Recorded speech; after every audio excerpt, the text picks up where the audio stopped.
모든 일은 우연히 보게 된 윈도우즈 바탕화면에서 시작됐다.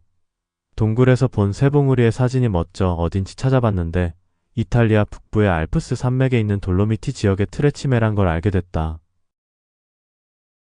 우연히 지인 부부도 돌로미티 여행을 계획하고 있다고 하여 만나서 점심 먹고 커피 마시다가 바로 그날 비행기를 예약했다. 이 여행을 추억하면서 관련된 여행 정보들도 정리했으니 돌로미티 여행을 준비하는 사람들에게 도움이 되었으면 좋겠다. 돌로미티로 가기에 가까운 국제공항은 베네치아, 밀라노, 미넨 등이 있는데 우린 대한항공 직항이 있는 밀라노를 택했다. 우린 산을 좋아하지만 빡신 산행은 꺼렸다.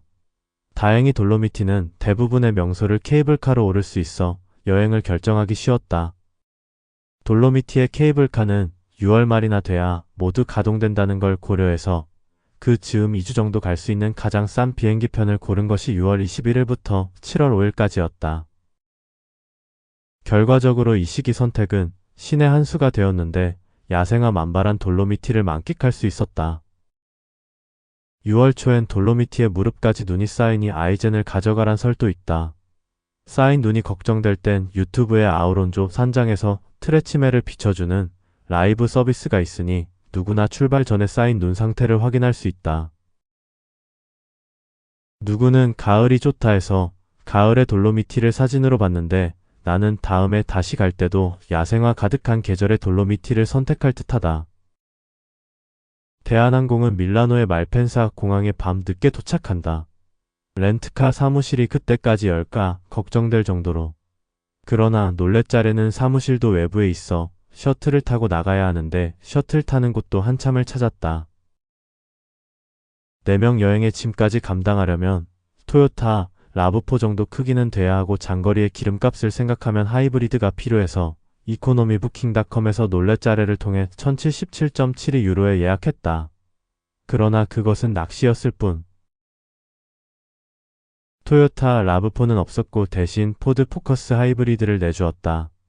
더러운 상술은 이게 끝이 아니었다. 반납할 때 100미러에 스티커 붙인 자국이 있다며 생트집을 잡아 100유로를 내고 귀국 후 보험 처리에 보상을 받으란다. 한참을 싸워 결국 내지 않았다. 유럽은 이런 일이 흔하다니 주의해야 한다. 이탈리아에서 운전하려면 CTL이라는 교통제한 구역에 대해 알아야 한다. 도시마다 유적과 관광객이 많은 지역은 거주민이나 허가된 차량이 아니면 통행을 제한하는데 보통 빨간 동그라미 표시 아래 도시마다 다른 제한 시간 등의 조건이 표시된다. 허가 없이 진입하면 벌금을 내야 하니 GTL 밖에 주차를 하고 대중교통이나 도보로 GTL 안쪽을 구경해야 한다. 주차할 땐 주차선의 색깔에 따른 의미를 알아야 한다.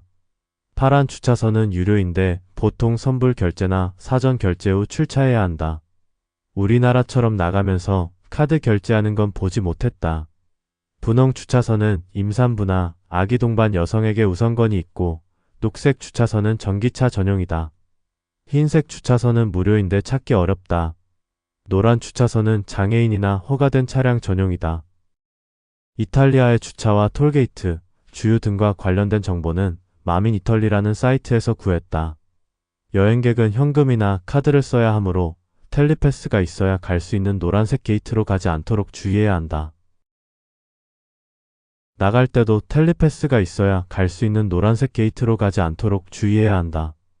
가능하면 카드를 사용할 수 있는 파란 게이트를 이용하고 톨게이트의 정상기 사용법도 사전에 공부해 두는 것이 좋다. 주유할 때는 연료 명칭을 주의해야 한다.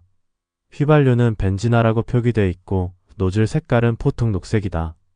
경유는 가솔리오 또는 디젤이라고 표기되어 있고 노즐 색깔은 보통 검정색이다. 영어로 휘발유가 가솔린이라고 가솔리오를 휘발유로 착각하면 큰일이니 주의해야 한다. 우리는 첫날 밀라노에서 하루, 베로나에서 하루, 카스텔프란도에서 하루 자기로 했다. 돌로미티에서는 동쪽 미주리나에서 3일, 서쪽 오르티세이에서 3일, 남쪽 비고 티파사에서 하루 묵고 나와 브레시아에서 하루, 밀라노에서 3일 머물기로 했다. 첫날은 밤 늦게 도착해서 공항 가까운 숙소를 예약했다. 집 전체가 하루 216유로. 깨끗하고 탁구대도 있었으나 이용할 틈이 없어 아쉬웠다. 밀라노에서 돌로미티로 가는 길에 아레나 디 베로나라는 고대의 원형 경기장에서 하는 오페라 공연을 보려고 베로나에서 하루 묵기로 했다. 방 2개에 356.8유로. 깨끗하고 공용 거실과 테라스에서 무료 커피를 제공한다. 베로나에서 돌로미티로 가는 중간에 고성을 호텔로 바꾸어 운영하는 명소가 있어 하루 묵어가기로 했다. 방 2개에 393유로인데 조식이 포함된 가격이다. 음식도 맛있고 내부에 유물 전시관, 사우나, 교회 등이 있다. 돌로미티는 매우 넓은 지역이라 우리는 동쪽 미주리나우스 근처와 서쪽 오르티세이에 각각 3일씩 묵고 빠져나갈 때 남쪽에서 하루를 묵기로 했다. 차로 이동할 때는 코르티나 담페초보다 한갓진 곳이 나을 듯하여 미주리나 호숫가의 샬레 알펠로제를 택했다. 방 2개와 부엌이 있는 폭층이 3일 동안 1290유로. 깨끗하고 아픈 호수와 트레침의 뒤는 목장. 최고였다. 오르티세이에서는 세체다 케이블카와 시내 접근성이 좋은 호텔 포르투나를 택했다. 방 2개와 조식 포함 3일 동안 1288.14유로. 깨끗하고 친절하고 조식 괜찮았다. 근처 수영장과 무료 버스 티켓도 준다. 또 가도 괜찮을 듯. 돌로미티에서의 마지막 날은 남쪽에 있는 네이처 웰리스 호텔 레나토를 택했다. 방 2개와 석식, 조식을 포함해 하루 406유로. 깨끗하고 식사 훌륭했다. 산이 보이는 수영장과 사우나가 있었지만 이용은 못해봐 아쉬웠다. 돌로미티에서 밀라노로 돌아오는 길에 이탈리아의 오래된 도시들을 둘러보려고 브레시아 근처의 농가를 개조한 숙소 코르테 비비아니를 택했다. 방 2개와 조식 포함 하루 204.2유로. 조용하고 예쁜 농가에 정성스레 차려준 아침 식사가 좋았다. 밀라노에서는 시내 관광을 위해 산시로 그린이라는 방 2개 있는 아파트에 묵었다. 3일간 723.63유로.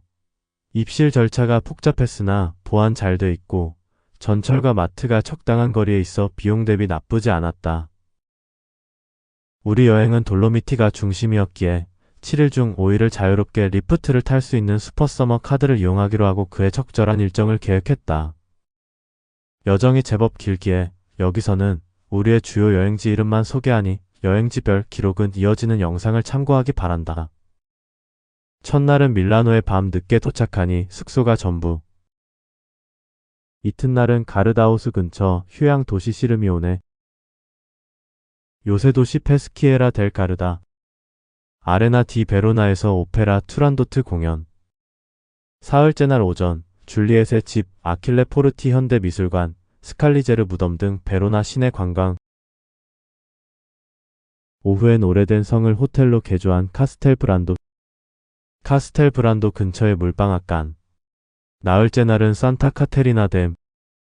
여행 준비 중 알게 되어 꼭 가고 싶었던 카디니 티 미주리나. 닷새째 날엔 돌로미티를 대표하는 세계의 봉우리, 트레치메를 한 바퀴 도는 트레킹. 엿새째 날은 브라이에스 호수 둘레길. 오후에는 해발 3244m에 오르는 토파나 케이블카. 저녁 시간은 코르티나 담페초 시내 구경. 일회째 날 돌로미티 동쪽 미주리나에서 서쪽 오르티세이로 숙소를 옮길 때 넘어야 하는 파소 팔차레고. 파소 팔차레고에서 케이블카로 오를 수 있는 라가주오이. 5개의 탑이라는 뜻의 칭케토리. 오르티세이로 넘어가는 길에 있는 프라라 케이블카. 여덟째 날 오르티세이에서 맨 먼저 간 곳은 경사진 초원과 절벽 능선으로 유명한 세체다. 세체다에서 리프트로 내려갈 때 보이는 탁 트인 풍경과 내려서 걷는 길이 꿈결처럼 아름다운 콜라이저. 고즈넉한 산속 마을 교회 풍경으로 유명한 산타 막달레나. 아흘째 날은 돌로미티의 산들로 둘러싸인 광활한 초원 알페 디시우시. 사소lun고가 보이는 몬테파나. 열흘째 날 관짝 같은 케이블카 타고 사소lun고 오르기. 돌로미티의 테라스라 불리우는 사스포르도이. 돌로미티의 최고봉인 마르몰라다. 2017년에 이탈리아에서 가장 아름다운 마을로 선정됐다는 비고 디파사. 열하루째 날 파란 잉크를 풀어놓은 듯한 물색으로 유명한 까레짜오 숲. 돌로미티를 빠져나와 첫 도시인 볼차노. 밀라노로 돌아가는 길에 거쳐야 하는 가르다호수. 열이틀째 날 북부 이탈리아에서 가장 잘 보존된 로마 시대 유적을 보유한 도시 브레시아. 윗동네는 중세도시, 아랫동네는 현대도시로 나뉘어 있는 베르가모의 윗동네. 열사흘째 날 밀라노 대성당 지붕 위에 있는 성인들 조각상. 대성당 옆에 쇼핑센터. 열나흘째 날 브레라궁에 있는 국립미술관인 피나코테카 디 브레라. 이탈리아 최초의 스타벅스 매장인데 내부에 커피 볶는 공장이 있는 밀라노의 스타벅스 리저브. 프라다 재단이 만든 폭합 문화공간 폰다치오네 프라다. 밀라노 사람들이 가장 좋아하는 곳이라고 알베르토가 자랑했던 나빌리오 그란데. 15째 날 귀국길의 타이어로 유명한 피렐리의 옛 공장에 지은 현대미술과 설치미술 전시공간인 피렐리 행거비코카. 수직 숲이라는 뜻을 가진 보스코 베르티칼레라는 주거용 건축물. 더 자세한 돌로미티 여행기는 2편에